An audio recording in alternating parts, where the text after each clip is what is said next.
Gardening leave, that's a term where it's a bit well, like being it's close to being suspended. I'm not suspended. under any disciplinary action at this stage. Right. I'm simply, it's not in the organisation's best interest to have me at work while they're contemplating what they were going to do with me. Yeah. So it then occurs that there's a disciplinary hearing schedule for the 2nd of September in 2010.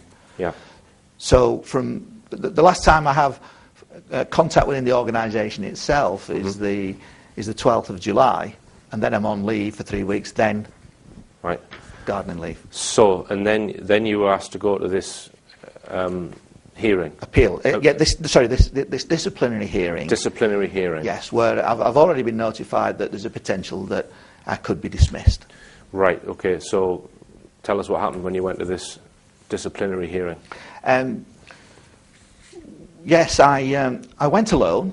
I didn't have any. I chose not to have any union representation. I wasn't in the union. I didn't need anybody with me. I presented my own defence, and the Director of Intelligence presented the management case. Now, and the Director of Finance, a member of Senior Command Team, decided that my beliefs were made my position as Principal Intelligence Analyst untenable. Right. He did not say that my beliefs were incorrect. He said they could be true. He did not say that there was any allegation of any kind of misconduct whatsoever. So he actually said they may be true? Yeah. Right. It's not just said, it's written down in the transcripts that this was quite a solemn occasion in one sense. It was a bizarre in one sense because they were sacking me. But you felt I'd not done anything wrong in a way. Right. So it's just an incompatible belief. Is this the point where one of the officers said, Tony, we're never going to change them? No, that wasn't. Was in another. At an earlier meeting with the Director of Intelligence, when I first broached the subject of the notion of 9/11, 7/7 being inside jobs, then there wasn't any. From my Director of Intelligence, there certainly wasn't any attempt to rubbish my notion. On the contrary, it was almost like, Tony, what can we do about it? We're just the foot soldiers of the government. Right. So we can take it from that then there's some sympathy within the force with certain people who don't dispute your viewpoint. It's difficult to say. I'd be second guessing. Right. I think having alerted them to the evidence out there, they may well have been aware of it before. I just don't know. But I was satisfied in my own mind that I'd done my level best to alert them to a potential problem. Now, if they'd chosen to look into it, just where the leads I'd given them, then I believe that they're intelligent enough people to have formed an opinion that there's something in it. Okay, so at that particular hearing, you were sacked then, at that point in September? At the hearing on the 2nd of September, I was dismissed from service as a result of having of my position as Principal Intelligence Analyst being untenable because of my incompatible beliefs. And I was given 3 months pay in lieu of notice. Right. But they didn't actually say that your beliefs were incorrect. They just said that they're incompatible with the force, with the police force. Okay. Senior managers the senior managers have come into contact with. I've never said my beliefs are incorrect. Now you mentioned a priest that you went to see. A minister. Sorry, minister. Do you want to talk about that a little bit, Tony? Because you said that you would go and see this minister, which is part of the police, the church. Sorry, don't want to talk cross purposes here. I have not, since the dismissal, have not been in contact with any employee of South Yorkshire Police. In any kind of informal chat or anything like that, other than through the formal process of the hearing, with one exception, and that's the I have from time to time met up with the chaplain, the police headquarters chaplain, who has similar Christian beliefs to myself, who I knew before any of the issues arose that led to my dismissal. So I probably on a regular basis of about once a month would meet at a local church in Sheffield, just to keep in contact with him and to pray over the situation. He was a bit of a link back to South Yorkshire Police, and we would undoubtedly discuss, what might be happening. Right. But it was all speculative because he wouldn't necessarily know an awful lot what was happening. Right. But I was actually relating back to him how I was feeling, obviously, in a position of being dismissed, and now, trying to, decide what to do in the future with having been dismissed from police service.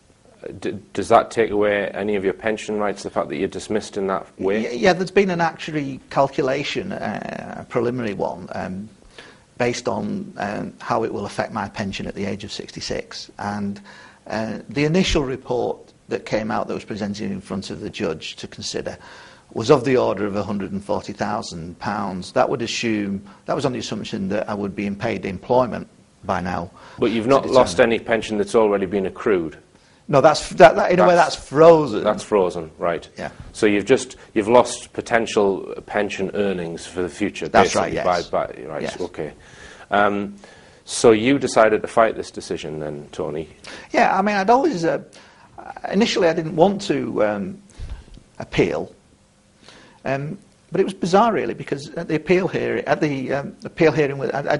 went to the police authority, and it was almost as if the dismissing officer, that would have been the Director of Finance, was encouraging me to appeal to the police authority.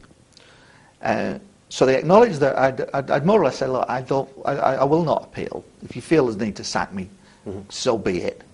I'm not. So initially, I didn't want to appeal, but I was persuaded. From a number of angles, but one, not least, from their own South Yorkshire Police manager, who were dismissing me, who said, I know you've said you won't appeal, but there is an appeal mechanism, and it's the police authority, which is a different animal, different body to the Chief Constable. So after being dismissed, I went to I sought legal advice for the first time. Right. And it was upon that advice that I made the decision to appeal and put the appeal into the South Yorkshire Police Authority Appeals Committee. Okay then, Tony, well, we're going to go for another break now, and after the break we're going to continue with Tony's story as it unfolds, because it's at a fairly crucial stage. You're awaiting a tribunal at the moment, but we'll talk more after this. I'm talking with Tony Farrell, who is an ex-principal intelligence officer for South Yorkshire Police, and we were just talking before the break about the fact that you were sacked because you wanted to do a threat assessment which contained information about false flag terrorism. They weren't happy with that. They said that that was untenable, so they've sacked you. You then felt that they were encouraging you to appeal against this sacking then? Well, just want to be clear, they sacked me for the beliefs I held, and the beliefs I held were articulated in the explanatory report that explained why I made my stance. Right? The issue of the fact that the assignment didn't get delivered, what was what triggered the request for me to explain myself in a report, and it was the views that I expressed in that report that I believe, it's my understanding is correct, that subsequently led to my dismissal. Okay. So if you'd put a different point of view in this report, explained yourself in a different way, you probably wouldn't have got sacked. Yeah, but the only thing that was contained in that report was my honest opinions and beliefs and analysis. So I presented them with a problem, and they had to make a judgment as to where that left me as a principal intelligence analyst. So you said that initially you thought, no, I'm not going to appeal against this, and then you changed your mind. Yes. What made you change your mind? Well, the driving factor was the persuasiveness of the Director of Finance at the initial hearing as he sacked me, which was it was a bizarre occasion. It was not nasty. It was very amicable and very sad. And he himself said this is a very sad occasion for South Yorkshire Police. And commented on my performance over the years, and of course there was no allegation of any incapability or any misconduct here. and I felt that was genuine, that they felt as though it would be in my interest to appeal to the police authority. Yeah. And I also, when I had time to stand back and reflect of the wider treatment and the importance of all of this, I came to the conclusion that I must appeal. Yes.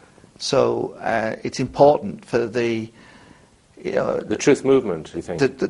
One element was clearly the truth movement, but another element was personal justice. I felt as though they were using a sledgehammer to crack a nut in actually dismissing somebody who'd actually stood up for the truth, yes, which was in accordance with their own professional standards for honesty and integrity.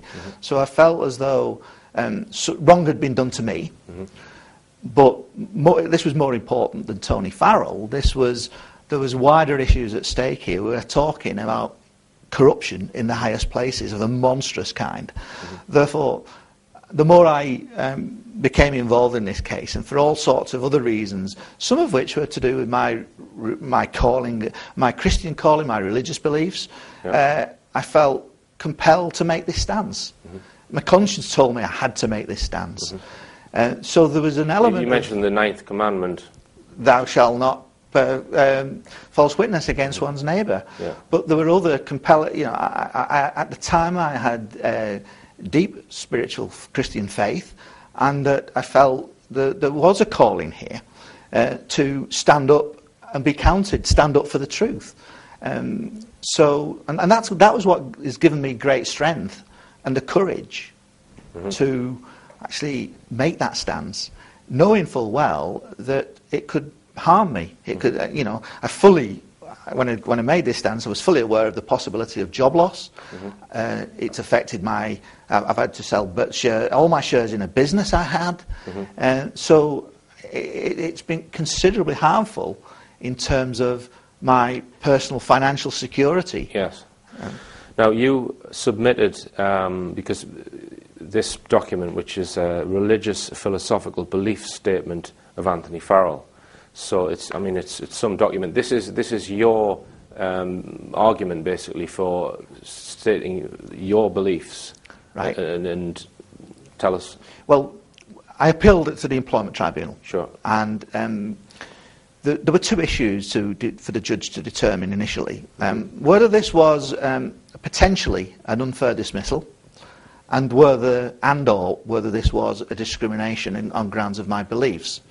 So the way the judge decided to sort this out was to treat them separately, and therefore the first thing that needed to be sorted out, which was done at a recent pre-hearing, was to determine whether my beliefs were protected under the employment law. This is where you're not allowed to discriminate against anyone who has a particular religious belief. And the relevant employment regulations are the employment brackets religious and belief regulations from 2003. Yes. And they are applicable to religious beliefs and philosophical beliefs. Yes. Now, and my beliefs, I think, were, to be fair, were a combination of religious beliefs, philosophical beliefs, and non-philosophical beliefs, because there were an element that, in order to believe that the government were lying, for instance, I didn't need not philosophical beliefs to tell me that.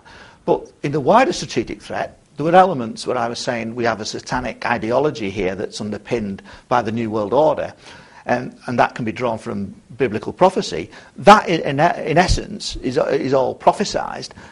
Now, for me to believe that, clearly that's a religious belief that believes in elements of the Bible. Yeah. And there were philosophical beliefs that had to be considered too.